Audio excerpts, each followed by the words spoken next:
पहला कोरिन्थियस उसका 8 का 12, उसके आगे जाइएगा, उस रमी के आगे जाइएगा। पहला कोरिन्थियस। इस प्रकार भाइयों के विरुद्ध अपराध करने से और उनके निर्बल विवेक को चोट पहुंचाने से तुम मसीह के विरुद्ध अपराध करते हो। इसी प्रकार भाई के विरुद्ध, देखो, इसी प्रकार भाई के विरुद्ध अपराध करने से और उनके निर्बल विवेक को चोट पहुंचाने से तुम मसीह के विरुद्ध क्या कर रहे हो? आप कर रहे हो। अगर हम अपना भाई, चलो उसको अच्छा बुद्धि ज्ञान नहीं है, या बहन भी बुद्धि ज्ञान नहीं है, या पति पत्नी जो भी हो जाने दे, अगर उसका दुर्बलता को देख के हम फायदा उठाएंगे, हम किसका विरुद्ध पाप कर रहे हैं? प्रभु यीशु मसीह। प्रभु। आज भी ऐसे बहुत सारे लोग कि मेरे बहन है ना, शहर रहती है, चलो थोड़ा दो जगह थोड़ा हड़प ले लेंगे, मीठी मीठी बातों से जगह भी आज हड़प ले रहे हैं, घर भी हड़प ले रहे हैं, जमीन हड़प ले रहे हैं। ये भी प्रभु का विरुद्ध पाप करने वाला चीज है। अगर घर भी उन लोग बना के अपने परिवार के साथ शहर भी चले गए, उन लोग तो नियारे शहर में अच्छा खासा जी रहे हैं, मैं धीरे धीरे कुछ पैसा देकर हड़प लूंगा, ये भी पाप है। आप भाई का ले लो या बहन का ले लो या जो भी ले लो, ये भी प्रभु का विरुद्ध पाप है। क्या ऐसा चीज नहीं हो रहा है? बहुत सारे परिवार में ऐसा चीज होता है। जमीन जायदाद के लिए बहुत सारे परिवार में ऐसा होता है। अपने परिवार को लेके जब शहर चले जाते अपने भाई बहन या अपने ही बेटे बेटी, तो धीरे धीरे क्या करते हैं? हम हड़प ले रहे हैं उसी जमीन को, उसी जायदाद को, और माता पिता को भी अपने हाथ के नीचे रख लेते हैं। अच्छा खिला पिला के मीठी मीठी बातों में फंसा के, डैडी मम्मी उन लोग तो गए अच्छा खासा जी रहे हैं, मेरा तो रोजगार नहीं है, मेरा डैडी मेरा मम्मी, अब मेरे लिए सोचो, क्योंकि मैं तुम्हारा देखभाल कर रहा हूं, तेरा सारा चीज जो है मैं ही देखता हूं, संभालता हूं, तुझे दवाई देता हूं, तुझे पानी देता हूं, खाना देता हूं, थोड़ा हमारे नाम पे कर दो ना। ये भी गलत है, ये भी गलत है। ऐसा आज बहुत सारे लोग जी रहे हैं। इसलिए यहां लिखा है, इस प्रकार भाइयों के विरुद्ध अपराध करने से और उनके निर्बल विवेक को चोट पहुंचाने से तुम मसीह को क्या कर रहे हैं? विरोध पाप धोखा दे रहे हैं और पाप भी कर रहे हैं। चलिए और एक वचन हम देखेंगे, भजन संगीत 32 का 1, पुराना नियम में मिलेगा, पीछे जाइएगा। क्या ही धन्य है वे 32 का 1। क्या ही धन्य है वे जिसका अपराध क्षमा किया गया और जिसका पाप ढांपा गया हो।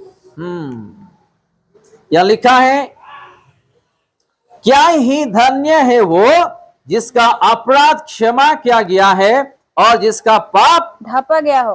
हालेलुया। हम ऐसा जीना चाहिए। प्रभु मेरे पिता मेरे हाथों से जीवन से ये गलत किया हूं, मुझे क्षमा कर देना। अगर हमारा पाप क्षमा हो गई है तो सोच लेना हम कितना एक धन्य लोग हैं जो आज उसी के चरणों में आए हैं। हम जानते हुए दोबारा उस रास्ते में हम नहीं चलना, नहीं जाना, क्योंकि हमारे लिए वो सही नहीं है। चलिए उसी भजन संगीत 90 का 8 में देखेंगे हम, उसका 90 अध्याय 8। तूने हमारे अधर्म के कामों को अपने सम्मुख और हमारे छुपे हुए पापों को अपने मुख की ज्योति में रखा है। देखो क्या लिखा है, इस वचनों को भी आप लोग अंडरलाइन कर सकते। तूने हमारा अधर्म के कामों को अपने सम्मुख और हमारे छिपे हुए पापों को अपने मुख को क्या किए? ज्योति में रखा है। ज्योति में रखे हुए है। हमारा अधर्म, हमारा पापों को वो रखा है। एक दिन हमको मरने के बाद उसके पास जाके हर चीजों को हिसाब देना पड़ता है। हमारा पापों कभी भी हम छिपा नहीं सकते हैं। चलो हम बंद कमरे में अंधेरे में जहां पे कोई नहीं रहते, नहीं देखते हैं, छिपा हुआ पाप करेंगे, एक दिन प्रभु का सामने जाके हम लोग को हिसाब देना पड़ेगा। आपने इस स्थान पर, इस समय में, इस तारीख में इसके साथ वो चीज आपने पाप किए हैं। इस पृथ्वी में जितने भी मानव जाति है, हर एक को अपना अपना पापों को लेखा देना पड़ेगा, हिसाब देना पड़ेगा। हालेलुया। मेरे पत्नी का पाप, मेरे बेटे का, बेटी का, माता पिता का, भाई बहन का हिसाब मुझे देना नहीं पड़ेगा, खुद का खुद देना पड़ता है। आज बोलते हैं मेरा पति, मेरा पत्नी, ठीक है वो संसार के लिए है, लेकिन जब हम गुनाह पाप करते हैं वो खुद के लिए है। मैं गुनाह क्या, मैं पाप क्या, मेरा गुनाह मेरा पाप प्रभु का चरणों में जाके उसका सामने खड़ा होके हिसाब देना पड़ेगा। क्या बोल के, बेटा आपको मैंने समय दिया था, बेटी मैंने आपको समय दिया था सुधर जाने के लिए, लेकिन आपने नहीं छोड़ा वो पाप। प्रभु को बोलने के लिए मौका देना है? बताइएगा, देना है? कभी नहीं। जब हम मर जाएंगे, हमको एस्कॉर्ट करने के लिए स्वर्ग से दूत आए, या प्रभु यीशु मसीह स्वर्ग का दरवाजा से ऐसा वो हमारे लिए वो खड़ा होके वो देखते जाए, ऐसा हम लोगों को मरना है और उसके साथ जाना है। हालेलुया। जब लाजरस मर गया, दूतों के द्वारा वो अब्राहम के पास चले गया। कौन? लाजरस।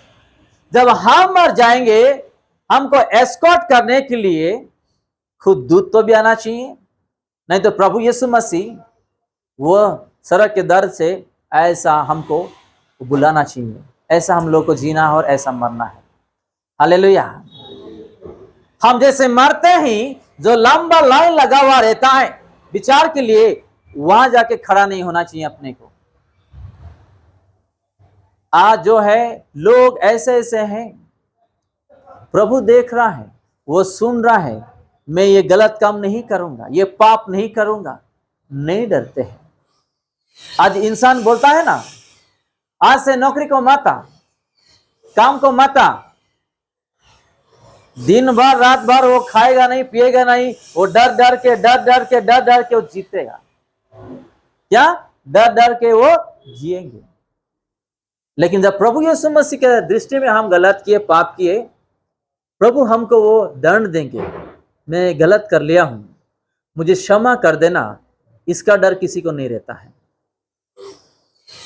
इसका डर किसी को नहीं रहता है। हम अगर आज कर्जा भी हो गए, अगर कर्जा देने वाले लोग घर पे आएंगे, अगले दिन डेट पे अगर नहीं देंगे, तो एक मन में, जीवन में डर पैदा हुआ रहता है। लेकिन वो देख रहा है, उसके दृष्टि में आज हम पाप कर रहे हैं, ये डर किसी इंसान को नहीं रहता है। आज इसलिए बहुत सारे लोगों का जीवन में बहुत सारा डर बढ़ते बढ़ते बढ़ते बढ़ते आज लोग जो है दुख से भरे हुए जीवन बिता रहे। आज यहां लिखा, इसलिए तूने हमारे अधर्म के कामों को अपने सम्मुख और हमारे छिपे हुए पापों को अपने मुख की ज्योति में रखा है। हमारा पापों को हम छिपा नहीं सकते हैं, हमारा अधर्म को हम छिपा नहीं सकते हैं। आज नहीं तो कल हम मरने वाले हैं, उसके सामने जाके हर चीज लेखा देना पड़ेगा। आइए हम और एक वचन देखेंगे, उसका 51 का 3 में हम देखेंगे, उसी भजन संगीत। मैं तो अपने अपराधों को जानता हूँ और मेरा पाप निरंतर मेरी दृष्टि में रहता है। देखिएगा, दाऊद कहता है, मैं तो अपने अपराधों को जानता हूं और मेरा पाप निरंतर मेरी दृष्टि में रहता है। अगर ये गलत हम कर रहे हैं, दोबारा नहीं करना, इसको अपने दृष्टि में रखना चाहिए, अपना सोच में रखना चाहिए कि मेरे हाथों से जाने अनजान में दोबारा ये गलत ना हो, जाने अनजान में दोबारा मैं गलत ना करूं, अपना दृष्टि में रखना है अपना जो दुर्बलता का जो पाप है, आज हम दृष्टि में नहीं रखते, लेकिन यहाँ पे दाऊद कहता है, मैं तो अपने अपराधों को जानता हूं और मेरा पाप निरंतर मेरी दृष्टि में रहता है। चलिए और एक वचन हम देखेंगे, पहला यूहन्ना उसका 1:10 नया नियम में मिलेगा आपको। पहला यूहन्ना 1:10,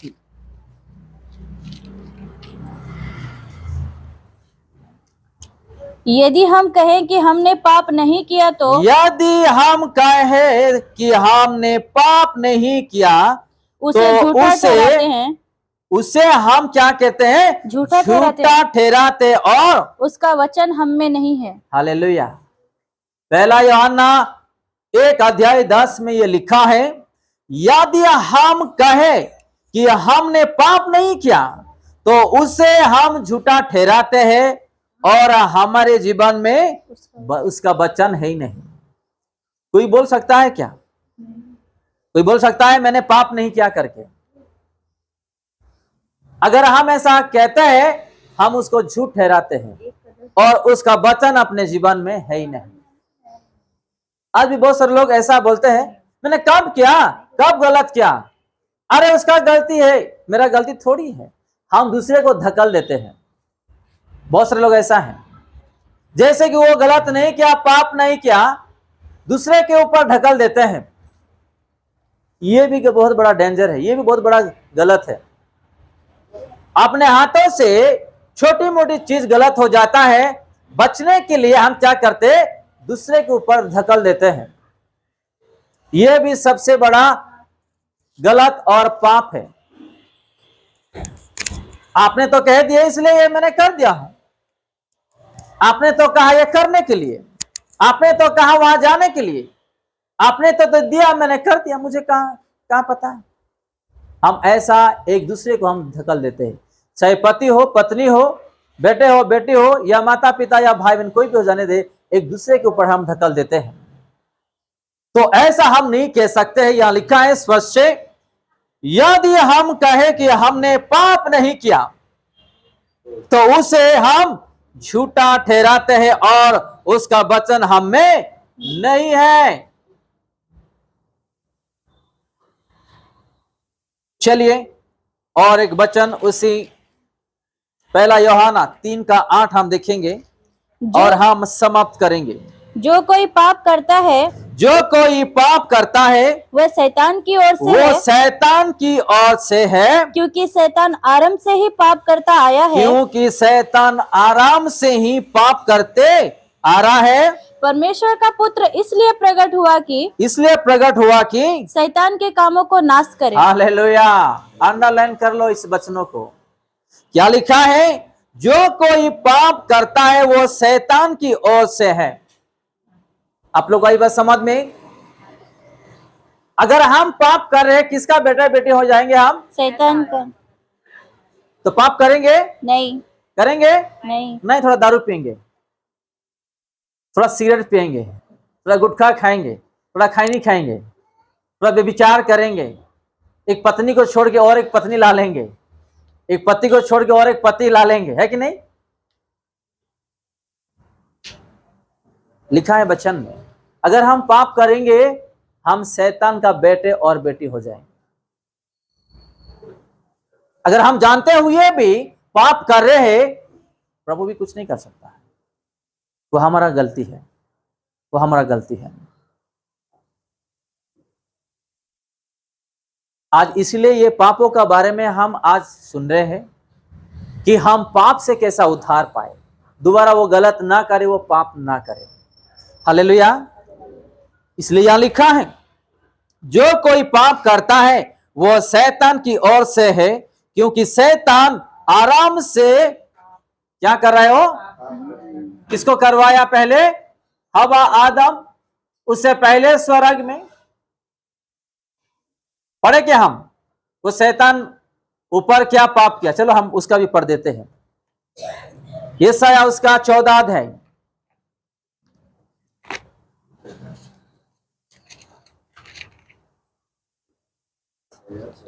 14 अध्याय उसका 12 से हम पढ़ेंगे। 12। हाँ, चाहे वह उपवास भी करे तो भी उनकी दुहाई। नहीं, 14 अध्याय 12 से पढ़िएगा। एक मिनट। हे भोर के चमकने वाले तारे, वही तो कैसे आकाश से गिर पड़ा। देखो फिर से जोर से पढ़े हम। हे भोर के चमकने वाले तारे, हे भोर के चमकने वाले तारे, तू कैसे आकाश से गिर पड़ा है। तू कैसे आकाश से गिर पड़ा है। कौन? शैतान। लूसीफर, शैतान। कैसा वो शैतान बन गया, नीचे लिखा है। तू जाति जाति को हरा देता था, हाँ, तू अब कैसे काट कर भूमि पर गिराया गया।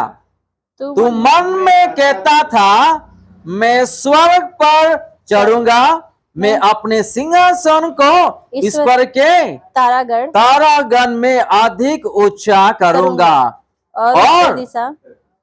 और उत्तर दिशा की छोर पर सभा के पर्वत पर बिराजूंगा। हाँ, और मैं मेघों से भी ऊंचे ऊंचे स्थानों के ऊपर चढ़ूंगा। मैं परम प्रधान के तुल्य हो जाऊंगा जी। परंतु तू अधलोक में उस गड्ढे ही की तह तक उतारा जाएगा।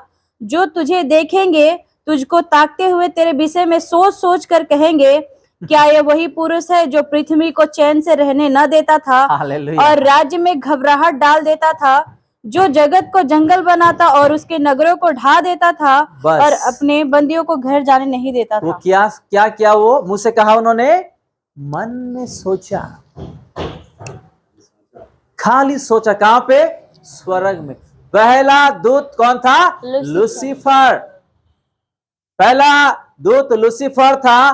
वो अपना पिता को आराधना करते थे, अपना पंख को ढांके उसके अधीन में जो स्वर्ग दूत थे पूरे लोग जाके पिता को आराधना करते थे। वो टाइम पे धरती नहीं था, इंसान नहीं थे, लेकिन वो आराधना करते करते करते देखो मन में ऐसा विचार आया, मैं भी ऐसा बन जाऊंगा।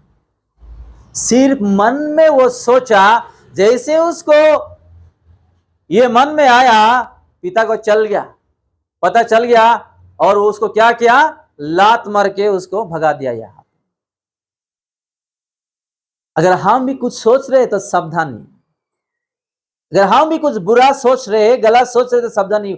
वो सारा चीज अपना जानता है। वो आप मुंह से बोलो या नहीं बोलो, आपका सोच में क्या चल रहा है उसको पता है। आज वही लूसीफर हम सब लोगों को भरमाता है, प्रार्थना नहीं करने के लिए, कलीसिया नहीं आने के लिए और मन नहीं फिराने के लिए, पापों को नहीं छोड़ने के लिए बांध के रखता है। हालेलुया। अगर प्रधान दूतों को ही अपना पिता नहीं छोड़ा, आप और मैं और जो लोग ऑनलाइन में देख रहे, इस पृथ्वी में जितने भी लोग हैं, हम कुछ नहीं है। उसका दया और कृपा से आज हम जीवित है यहाँ पे, और एक दिन हम देख पा रहे हैं उसका दया और कृपा। आज हम इंसान के नाते थोड़ी पैसा आ जाता है, थोड़ा अच्छा इंसान बन जाते हैं, घमंड आ जाता है अपने। क्या? घमंड आ जाता है। चाहे पास्टर हो जाने दे, विश्वासी हो जाने दे, अन्य हो जाने दे, कोई भी हो जाने दे, थोड़ा पैसा आ जाने से हमको घमंड, ये भी शैतान करता है। पता है आपको, हमारा प्रभु यीशु मसीह वो इंसान का रूप में इस धरती पे आया, वो कभी घमंड दिखाया? अपना चेलों के साथ था, वो कैसा कपड़ा पहनता था? मेरे जैसा अच्छा पहनता था ना, सूट पहनता था ना, हमारे जैसा अच्छा बंगला में रहता था ना यीशु मसीह? नहीं। वो कभी अपने आप को बड़ा नहीं सोचा। हम भी यीशु मसीह की तरह जीना है। हालेलुया। हम भी यीशु मसीह की तरह जीना है, हम भी यीशु मसीह की तरह चलना है, बोलना है, प्रेम करना है, लोगों को यीशु का रास्ता दिखाना है। आज भी बहुत सारे लोग पड़े हुए, ऐसे लोग आज उठ नहीं पा रहे हैं, शांति से नहीं रह पा रहे हैं, आगे बढ़ नहीं पा रहे। अगर हम उन लोग के लिए रास्ता नहीं दिखाएंगे, कौन दिखाएंगे? आप और मैं अगर रास्ता नहीं दिखाएंगे, कौन दिखाएंगे? आज ऐसे ऐसे लोग बीमारी में सड़ रहे हैं, ऐसे ऐसे लोग लड़ाई झगड़े में शांति में नहीं जी पा रहे हैं, कर्जे से बांधे हुए हैं, पापों से, आदतों से बांधे हुए हैं। आज उन लोगों को भी अपने आंखों में देखते हुए, कानों में सुनते हुए भी यीशु मसीह का 2 शब्द हम नहीं बोल पाते हैं। आप इतना कठिनाई परिस्थिति में हैं, सिर्फ यीशु मसीह को विश्वास करो, प्रार्थना करो। क्या इससे बोलने से क्या कोई हमको मार देगा? कोई आके कोई झगड़ा करेगा? हम क्या कह दें? सिर्फ प्रार्थना करो, विश्वास करो यीशु मसीह को। इससे क्या कुछ फर्क पड़ने वाला है? या उसका कुछ पैसा लेके जाने वाला है? ये भी आज हम नहीं कर पा रहे, खुद के लिए डरते, खुद के लिए सोचते हैं। आज सिर्फ उसका नाम पे विश्वास करो और प्रार्थना करो। ये छोटी सी वचन प्रभु यीशु मसीह हम सबको आशीष दे। आज जो वचन हम देखे हैं कि पापों से कैसा उद्धार पाना है, पापों से कैसा बचना है, हम लोगों को सावधानी में रहना है। आपको शैतान खुद नहीं आएगा और वो नहीं कहेंगे कि आप ये पाप कर लो, वो पाप कर लो। वो कभी भी शैतान नहीं आएगा, वो लोगों से करवाएगा और आपका सोच विचार से वो करवाएगा। हालेलुया। आपको ये बात समझ में? आपका देखने वाला आंखों से करवाएगा, आपका बोलने वाले मुंह से करवाएगा, आपका सोच से, बुद्धि ज्ञान से करवाएगा, दूसरे लोगों से भी करवाएगा। इसलिए जो हमारे जीवन में दोस्त है या पहचान वाले लोग हैं, वो विश्वासी है कि नहीं, आत्मिक से वो चल रहा है कि नहीं, पहले चेक करना चाहिए। अगर वो आत्मिक में नहीं है तो आपको उससे दूर रहना चाहिए। मैं नहीं कह रहा हूं आप उससे बात मत करो या उसको घृणा करो, आप उसका हालात पूछो, उसका हाल पूछो, लेकिन उसके साथ साथ आपको नहीं रहना है, दूरी में रहना है। नहीं तो आप भी उसके जैसा बनेंगे। आपका पवित्रता, आपका जो संपर्क है यीशु मसीह से, वो सारा चीज जो है दूर हो जाएगा, नष्ट हो जाएगा। आप भी दारू पिएंगे, गुटखा खाएंगे, खैनी खाएंगे, लोग गाली गलौज करोगे, गुंडागर्दी करोगे, आप अलग अलग जगहों में जाके झगड़ा करोगे और अलग अलग व्यभिचार करोगे, अलग अलग चीज आपके जीवन में कर दोगे। तो आप लोगों का जीवन में कैसे कैसे लोग हैं, आपको पहले आइडेंटिफाई करना है, पहचानना है। वो आत्मिक में है, प्रभु यीशु मसीह में है, अच्छा इंसान है या नहीं। अगर वो बुरा इंसान है तो उसका बुरा आपके जीवन में असर होगा और आप भी उस बुरे के रास्ते में चलोगे। धीरे धीरे धीरे धीरे धीरे शैतान आपका जीवन में काम करेगा और आपको यीशु से, कलीसिया से, आत्मिकता से आपको दूर कर सकता है।